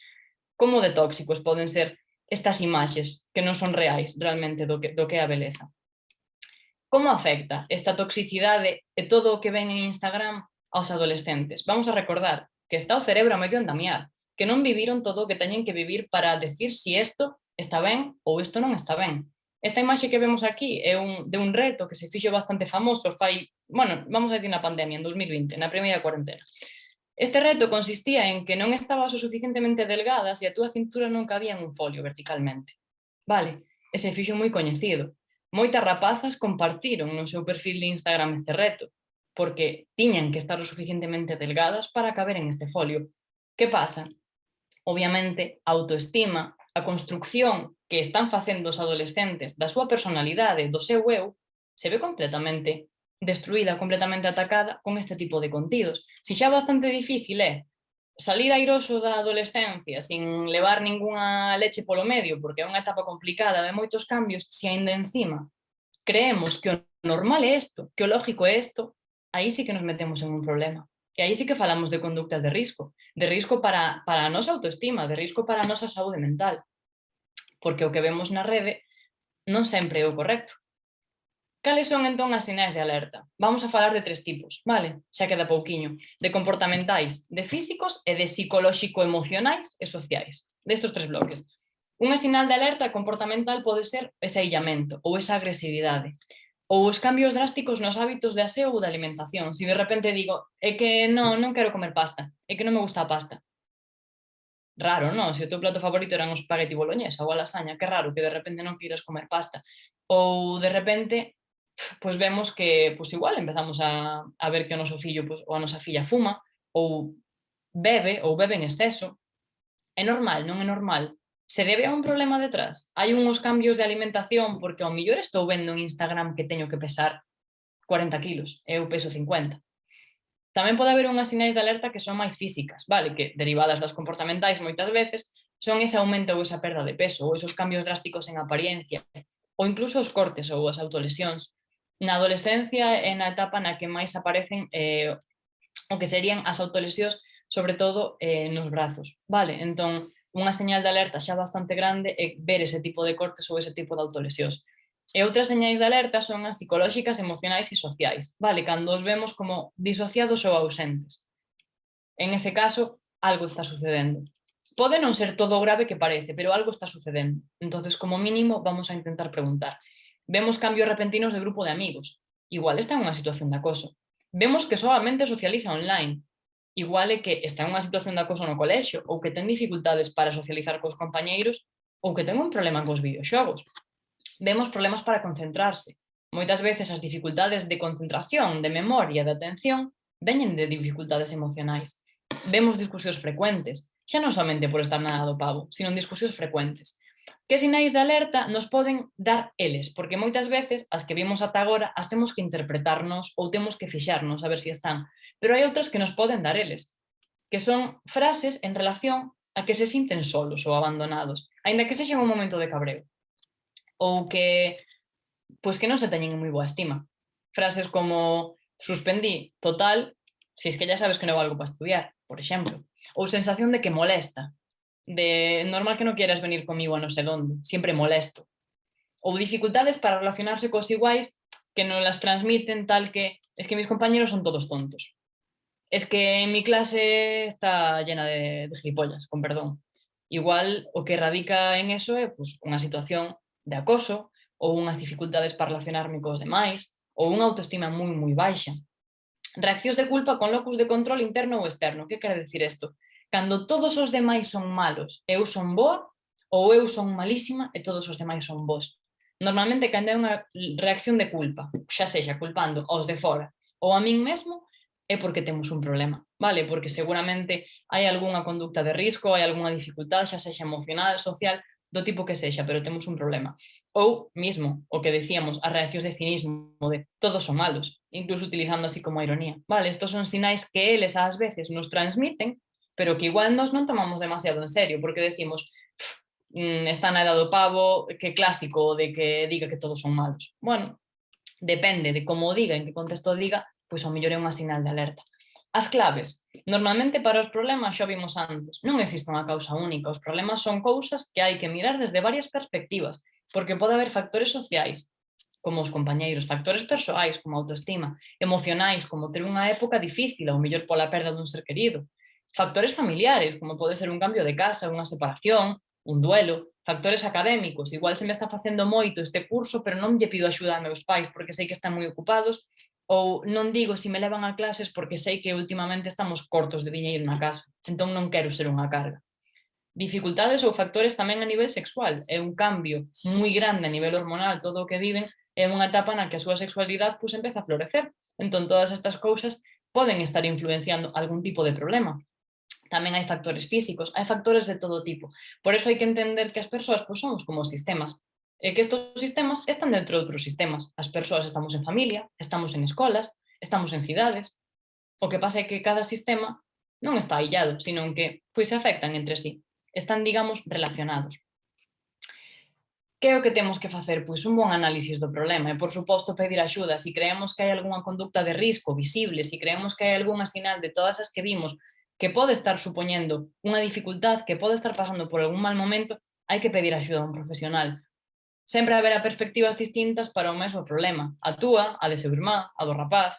Todas as visións son válidas e todas hai que telas en conta. Vale, de feito, cando se fai terapia con adolescentes non só temos a visión de te traigo aquí al chaval, arréglamelo, obviamente, sino que temos a visión tamén de ti cal crees que é o problema. A túa irmá ou teu irmá cal cree que é o problema. Para solventalo seguramente teñamos que facer cambios a moitos niveles, non solamente no rapaz ou na rapaza. E normalmente a comunicación pois, xoga un papel clave. Se facemos unha mirada dende a prevención, desde como amortiguar as conductas de risco, vamos a falar sempre das dúas caras da prevención, os límites e o afecto, porque na adolescencia sempre hai que educar con límites e afecto, límites e afecto. Por eso falamos de que a maior parte das conductas de risco se dan por unha falta de control parental, xunto, obviamente, con certa predisposición, xa sexa xenética, ambiental, etc. A que é necesario prestar atención? A idade de acceso a internet. Que fai un rapaz de 12 anos entrando en internet sin os seus pais? Nada. Atoparse cousas malas é o único que fai e non saber filtralas. Que fai un rapaz con redes sociais con un perfil aberto? Nada. Caer en casos de grooming, en casos de sextorsión. Que aplicacións está usando este rapaz? Últimamente está moito de moda TikTok, con isto de facer bailes en TikTok e tal. Que pasa? Que TikTok é unha aplicación na que nos podemos encontrar moito contenido que non é adecuado para menores de idade. Eu cando volvo ao pueblo a ver a miña nai e a miña familia, ás veces xogo cas miñas primas pequenas, non? Unha delas ten 14 anos e outra ten 6. E moitas veces me din, Rebe, hacemos un baile para TikTok? Claro, a mí non me gusta TikTok, eu non teño TikTok, sei o que implica o TikTok e teñen a edad que teñen, entonces lles digo, mira, pois é que non me mola moito, non o teño descargado, pero vouche enseñar un canal de YouTube para aprender coreografías que é super guai. E lles enseño un canal para aprender coreografías, porque xa de paso facemos un pouco de deporte e busco un modelo sano para elas. Que referentes teñen na rede? Aínda que non queiramos meternos na súa vida, temos que saber a que youtubers se escoitan, que canales de YouTube son os que lles molan, a quen siguen en Instagram. Teñen a un personaje como o Naim este que está falando de ter relacións sin preservativo. Quen é o seu modelo sobre as cousas que están ben e están mal? Realmente está usando videoxogos adecuados á súa idade? Moitas conductas ocurren polo descoñecemento por parte do adulto, porque non teño nin idea do que é TikTok, obviamente, porque cando eu era pequena non existía. Tampouco sei que contidos ofrecen, nin quen son esos youtubers tan famosos dos que me falas, porque ni siquiera me caen ben, entonces non me intereso en saber quen son. Ao mellor me pides un videoxogo e tampouco miro para que edad vai dirixido. Isto que se chama aquí, o sea, isto que está aquí se chama PEGI, vale? É como un código que nos di para que idades están diseñados os videoxogos. Os que vos ensinei antes, sorpresa, teñen este cartel, de máis de 18. Estos iconos que vedes por aquí tamén nos avisan de si vai haber malas palabras ou insultos, si vai haber discriminación, drogas, escenas de medo, de gambling ou de ludopatía, escenas sexuales, de violencia, etc, etc, etc. Entón, cando nos pidan un xogo, primeiro, googleamos a ver de que vai ese xogo. Segundo, miramos. Se o noso rapaz ten 14 anos, non lle vamos a comprar o GTA, que para rapaces de 18 e ademais sei que falan de prostitutas, de drogas e demais. Vamos a buscar unha alternativa. Seguimos, límites e afecto, límites e afecto. Afecto como? Pois coa comunicación afectiva. Que é a comunicación afectiva? Como falamos cos rapaces de temas que son complicados. Son complicados porque conlevan cousas difíciles, cousas negativas, como é falar de tema de drogas. Moitas veces esa conversación se pospón e non se ten, e non se normaliza, que as drogas é algo que existe, que é ilegal. Podemos falar de por que as drogas son ilegales, porque os porros son ilegales. Haberá xente que está a favor e xente que está en contra. Incluso haberá xente que os defenda porque teñen un uso terapéutico. Vamos a falar con eles do porqué das cousas, porque teñen o cerebro a medio andamiar, pero todo o que lle podamos decir vai a xerar un pozo e vai a facer que filtren as cousas millor, que teñan outra visión do mundo. Vamos a falar de temas importantes, porque se non somos nós, os adultos, os referentes, os van a buscar fora. Ou no colega de turno, ou nos youtubers, ou no porno, depende do tema que necesiten solventar. A solución non é prohibir, porque as conductas de risco están aí, internet tamén, estamos hiperexpostos todo o tempo, pero sí supervisar, vale? Imaginadevos que vos deixan coller unha bicicleta por primeira vez, pero non vos enseñan a andar en ela. Non vos dan un casco e non vos supervisan ao principio. Que pasaría? Pois que vos comeríades unha nata seguramente ou partiríades os dentes contra a acera. Con internet pasa un pouco o mismo. Internet é unha ferramenta que nos pode levar a un montón de sitios, igual que a bicicleta, pero se non me dades o casco, se non me ensinades a andar en ela e se non vides comigo as primeiras veces, acabarei metida en sitios en onde falen xente pois como os que vos ensinei antes. Importa tamén o tempo de calidade. Por qué? Porque se eu nos meus momentos libres non teño tempo de calidade coa miña familia, vou a buscar outras alternativas de ocio. Viciar a videoxogos, xogar ao FIFA, ou salir cos colegas a que? Depende. Igual a fumar porros, igual non, igual a baixar a Alameda, pero seguramente non baixe a xogar a voleibol, porque se non mo inculcan na casa, é raro que eu teña ese tipo de hábitos. Entón, aprendemos por aprendizaxe vicario, aprendemos imitando. Se eu aprendo que cando teño tempo libre mola xogar ao tenis, ou mola ver unha peli, mola xogar a videoxogos, pero tamén mola ler un libro xuntos, o meu ocio vai a ser máis sano. Se na miña casa non hai alternativas de ocio como son o deporte ou a cultura, sino que as alternativas de ocio son ver Netflix e YouTube, seguramente acabe tendo os modelos que vimos antes. Límites e afecto, porque querer non significa permitir todo. Querer significa poñer límites que eles non son capaces de poñer pola súa condición. As TIC son unha fonte de recursos, igual que a bicicleta nos levan a moitos sitios. Valen para aprender, para estudiar, para traballar, para a creatividade, para compartir momentos. Demonizar as TIC, as drogas, o sexo ou calquera outra conducta, o único que fai é xerar máis tabú. Polo tanto, vamos a intentar falar con afecto de cales son os límites, de por que non che deixo abrirte un perfil de Instagram con 13 anos, porque te quero moito, porque sí que en Instagram temos este tipo de cousas. Hasta llas podemos enseñar, porque se non llas enseñamos nós, seguramente as acaben vendo solos.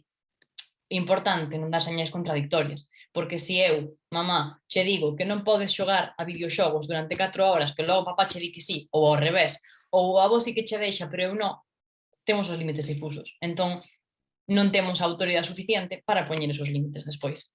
Recomendacións, se xa rematamos.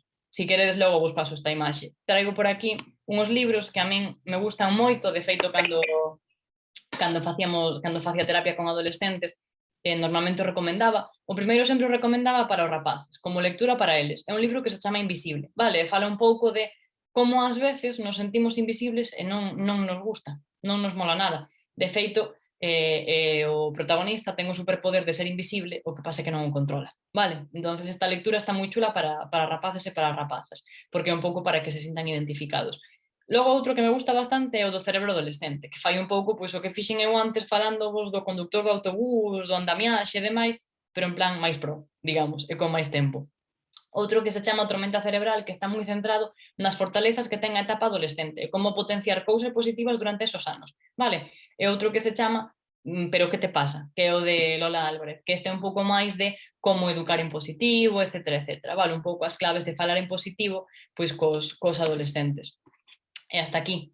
Quedaron uns minutiños menos dos que contaba para a parte do debate, pero se tedes algo que comentar, dúbidas, suxerencias, o momento é agora. Non sei se puxechedes algo no chat que me pareceu ver. A ver. Unha notificación. Vamos a entrar no Zoom outra vez.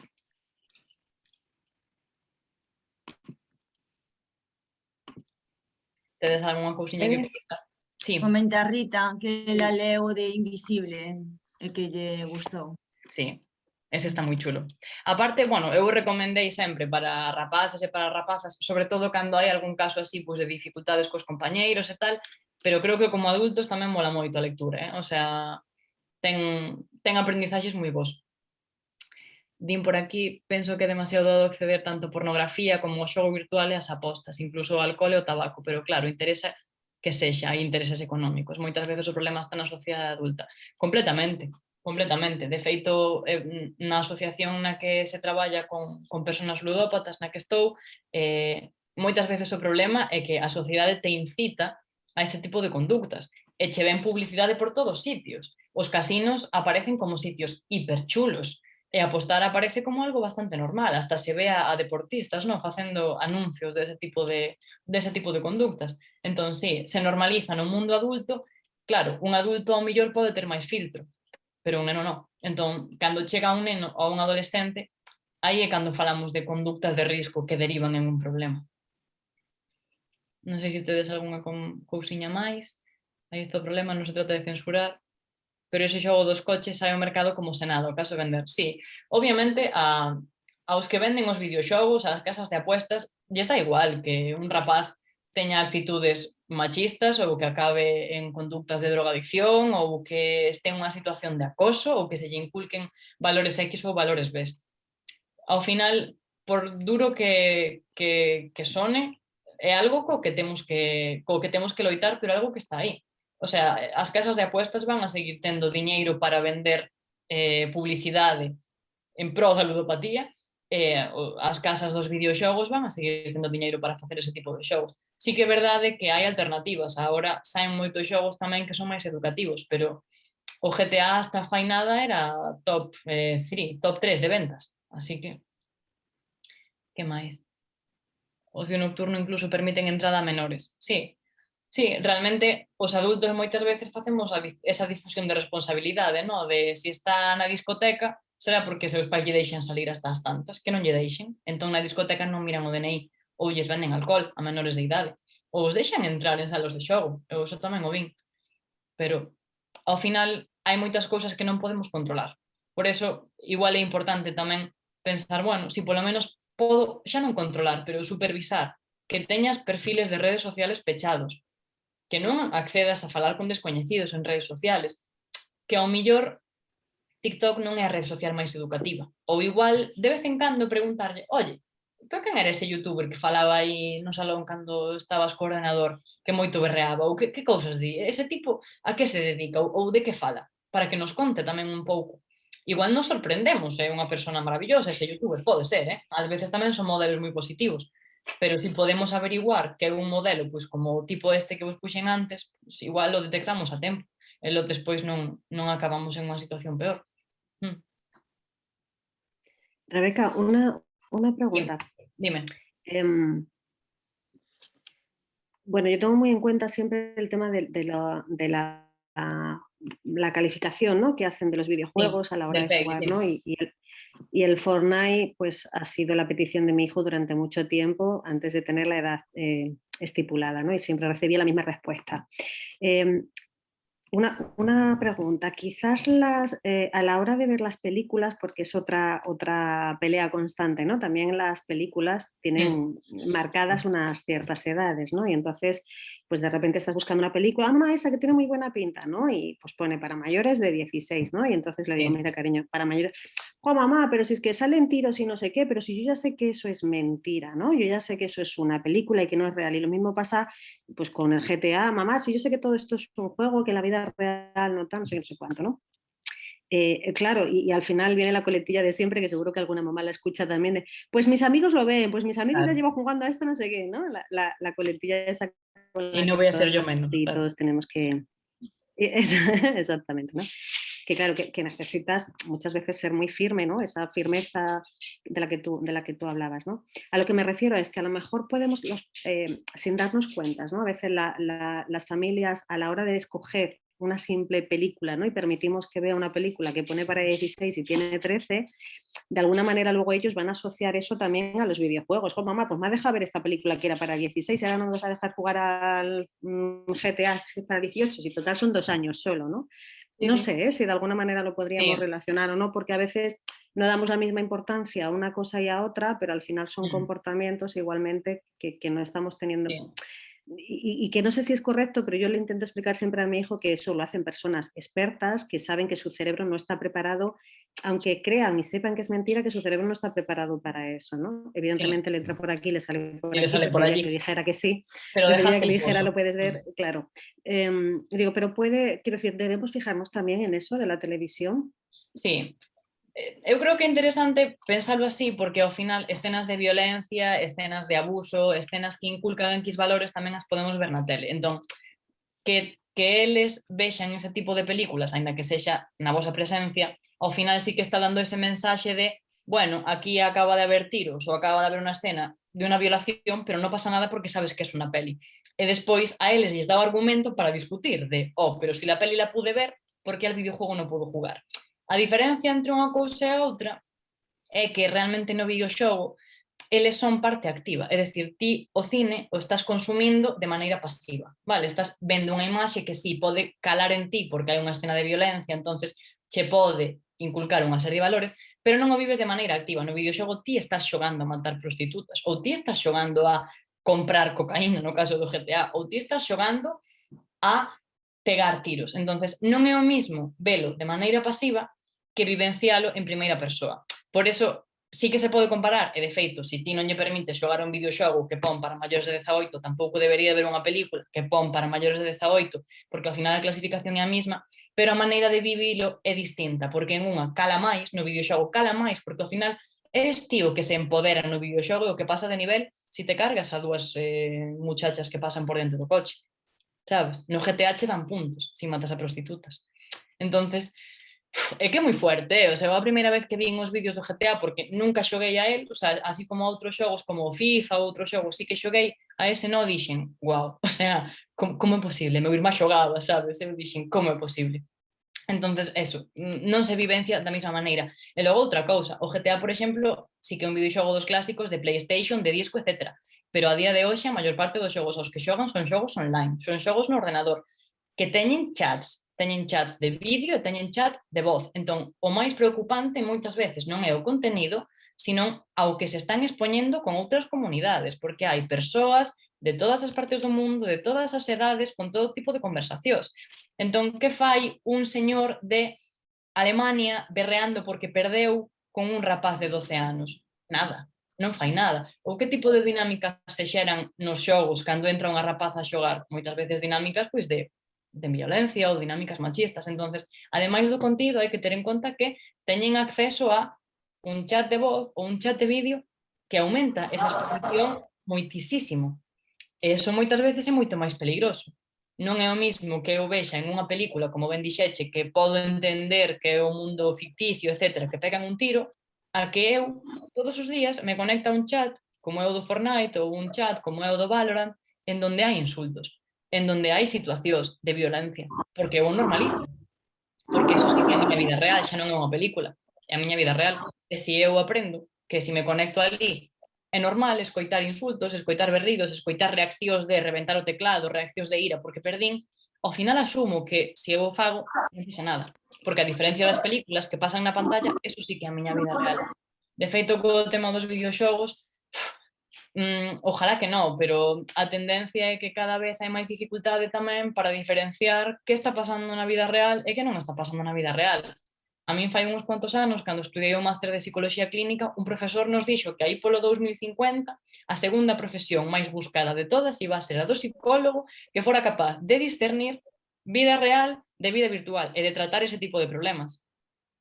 Como dixo un catedrático de 60 anos con moita experiencia no campo, o sea que algo de credibilidade debe de ter e non vai moi lonxe da realidade, porque é que os datos din o que din, cada vez se xogan máis horas e cada vez se fai máis vida online, pero xa non só os rapaces xogando a videoxogos, non é cuestión de culpalos a hora de todo, de repente, son os viciados, non, nosotros, o sea, eu teño o móvil aquí, por si me escribides, por si pasa algo, sempre por si acaso, non? Sempre por si acaso. Baixas a correr e levas un bolsillo nas mallas para levar o móvil pegado, porque me cuenta los pasos, ya. A ver, sabes? Entonces, todo ese tipo de conductas que ao final nos normalizamos, pois porque, por suerte, non temos o cerebro medio andamiar, ou non tanto como eles, igual que as normalicen eles, pois aí é cando falamos de conductas de risco de problemas.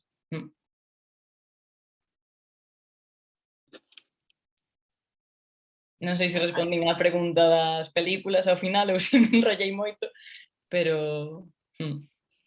Fantástica, Bueno, a mí Rebeca, me quería encantó. comentar que a mí pareceme bastante complexo, complicado facer un seguimento de todas as persoas que poden chegar a seguir, non?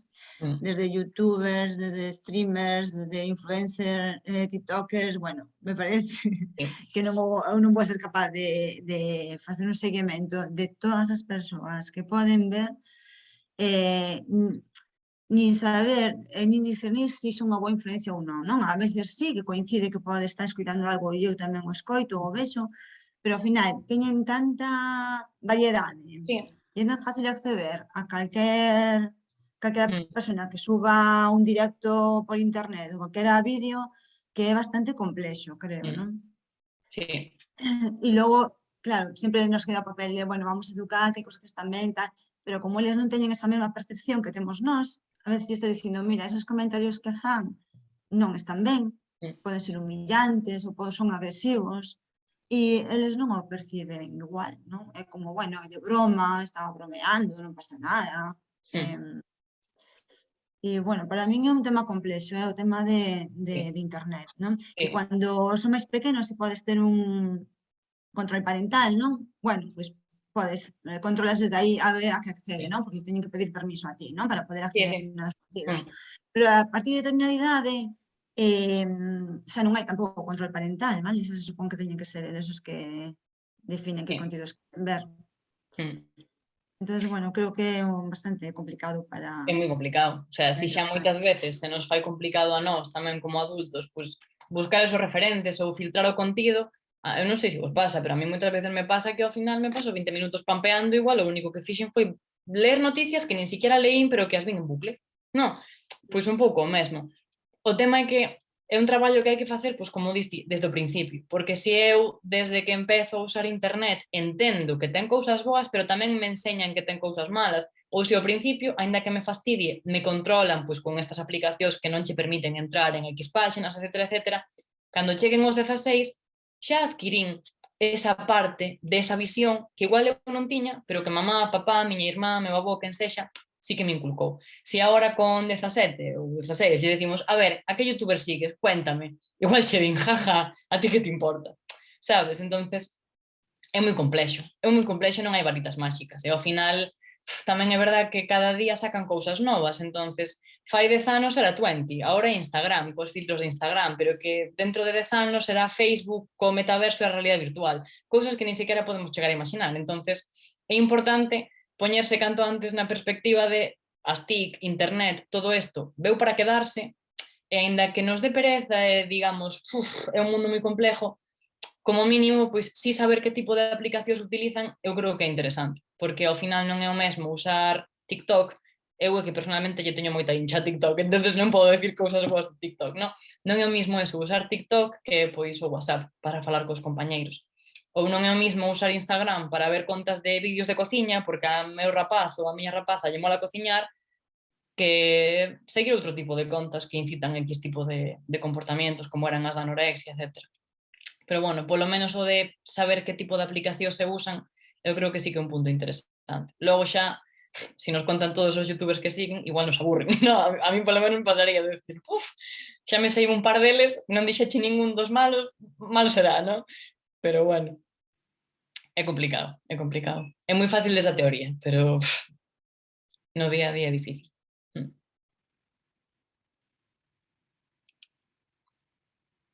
Non sei se hai algunha cousiña máis, algún comentario por aí. Que non, ao ter pequeniño, espera, que non vexo o chat, non sei se alguén dixo algo. A ver.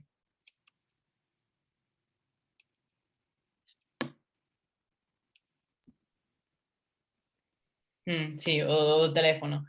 É unha adicción, non che só o teléfono, pero miramos por se alguén cambiou a foto de perfil, que triste. Gracias a vos tamén pola invitación. Tedes algunha pregunta máis, algún comentario, sí? Que vos pareceu? Foi moi tostón. Non quería que fora tostón, a pesar de ser así online, que ao final pois non é o mesmo, quería que fora un pouco dinámico, que é complicado, pero bueno. A mí me encantó, Rebeca. Sí, ya sé que no lo debería decir, pero me encantó. Gracias, María. Me encantó y bueno, Dolores también lo dice, muy interesante, Rita, que a ella también la encantó. Bueno, al final a veces, aunque como dice Beatriz que lo comparto, es complicado y a lo mejor no podemos llegar a todo y nos equivocaremos 1000 veces y bueno, pues de alguna manera también te abre, bueno, pues una perspectiva, pues lo estoy haciendo más o menos bien o puedo fijarme más aquí o puedo fijarme un poquito más allá, ¿no? Entonces yo creo que este tipo de cosas, o a mí personalmente siempre me aportan muchísimo y ha resultado súper ameno, por lo menos yo no he sido capaz de desconectar ni un segundo, ¿no? Gracias. Entonces, bueno, muchísimas gracias por este ratito de abrir los ojos. A vosotros.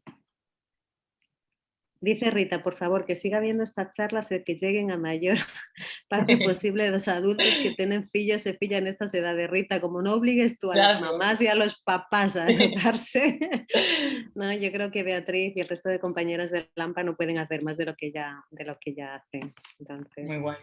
Ademais, ao final fomos uns cuantos, non sei canta xente tiña que conectarse, pero opa. No, bien, la verdad es que el tema online, no sé qué opinan, lo pueden escribir por ahí las mamis, que creo que son todas mamis en estos momentos. El tema online, al final, que nos parecía al principio que podía ser un hándicap para tener menos gente, ¿verdad, Beatriz? Al final, bueno, pues nos hemos acostumbrado y hasta nos resulta cómodo porque nos permite, bueno, pues hacerlo desde... Y acude casi más gente que en lo presencial, ¿eh? Es curioso. Es más cómodo, al final puedes estar en el sofá, ¿no? Sí. Acude más gente que en lo presencial, ¿no? Además, he de decirte una cosa que no sé si, pero tenemos, no solo estamos mamis, estamos aquí también profes, ¿eh? Hay por aquí la directora del instituto de nuestros hijos y de nuestras hijas, y yo creo que eso es digno de mencionar también, ya estuvo la semana pasada, también otra profe que hoy avisó que no podía venir, pero que se verá. Bueno, yo creo que es importante que toda la comunidad educativa estemos en lo mismo, ¿no? Entonces, bueno, creo que en ese sentido tenemos mucha suerte.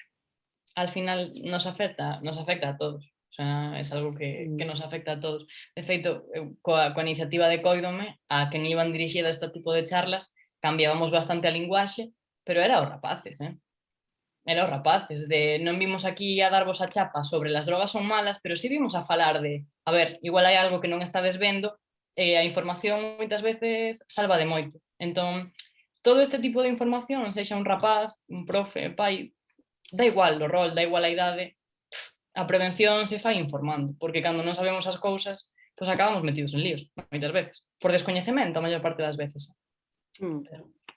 Sí, a veces te dan ese clic para cuando con tu hijo o tu hija te surja algo, o un alumno o una alumna, ¿no? Pues decir, mira, y te salta eso que escuchó en la charla de Rebeca o en donde fuera, ¿no? Entonces, muy bien. Pilar Basalo también te dice interesantísimo. Gracias.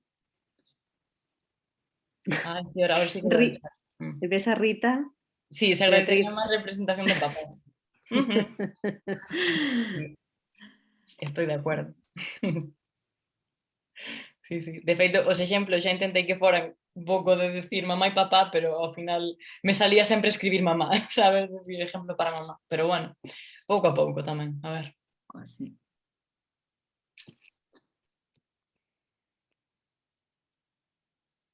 Bueno, a mí parece moi interesantísimo e, bueno, creo que moitos puntos dos que tocaches darían para sí. obradoiros de por sí mismos solamente.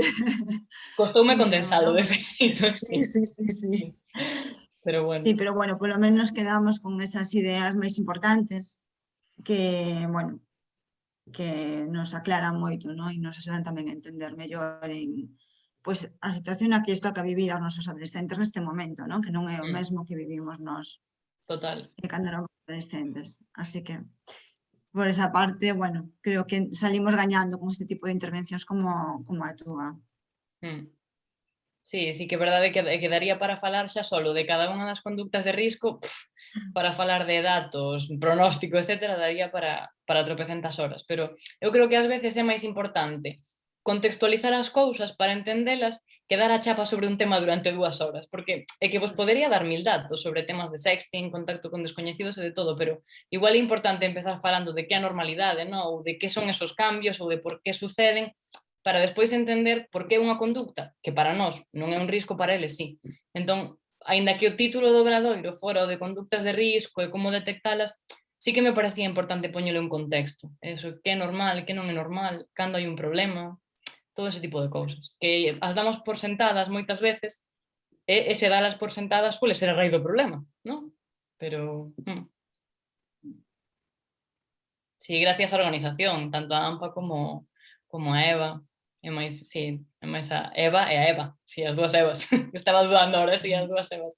Gracias ás Evas e a AMPA por este tipo de iniciativas que son super necesarias, ao final.